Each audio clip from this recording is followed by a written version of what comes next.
After he had sat for a time with his dead brother, William Gale composed himself and took out his small silver pocket-knife, and with it began to cut.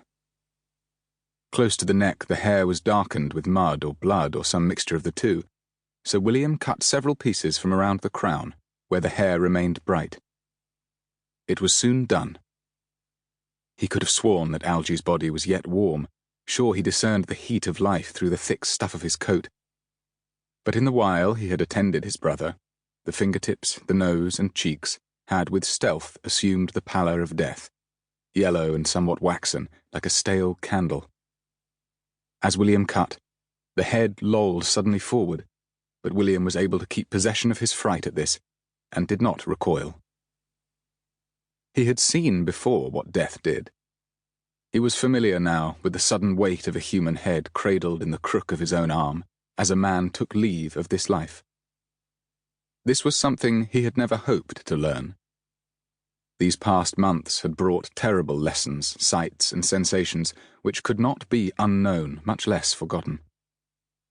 There was little difference between the weight of a head and that of a 12-pound round shot, for all that one carried all the dreams, memories, and most tightly cherished hopes of a man within itself, while the other brought only carnage.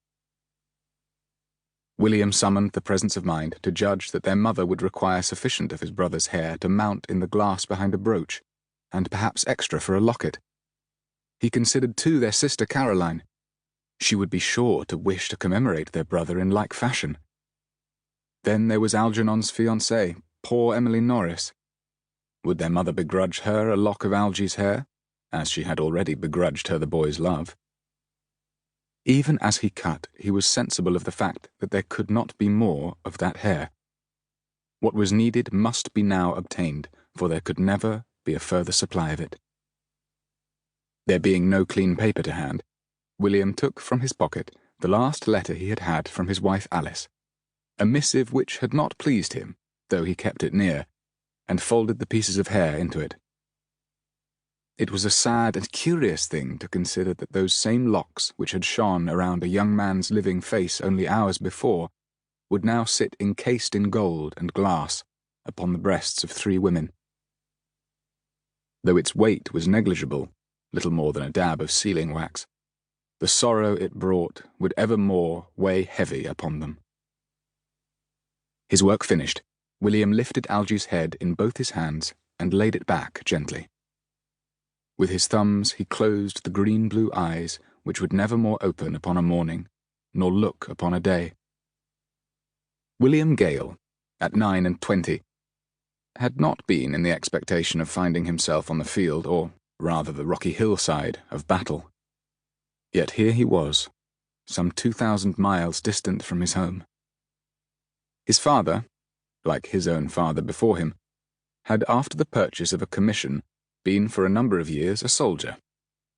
But the family estate and other interests had drawn each away from a full military life. William and Algernon's father had nevertheless fought bravely in the peninsula and in the action at Albuera, where an injury to his foot saw an end to his service. It was expected that his sons would also, in due course, serve the 23rd Regiment of Foot.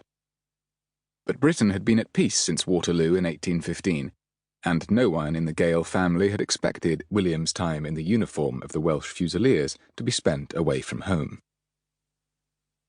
If the truth be said, William was not a natural officer. Affable, accomplished, handsome, with a strong sense of justice, there was a streak of stubbornness and of pride woven deep within his nature. He had no desire to command men. Military strategy did not absorb him.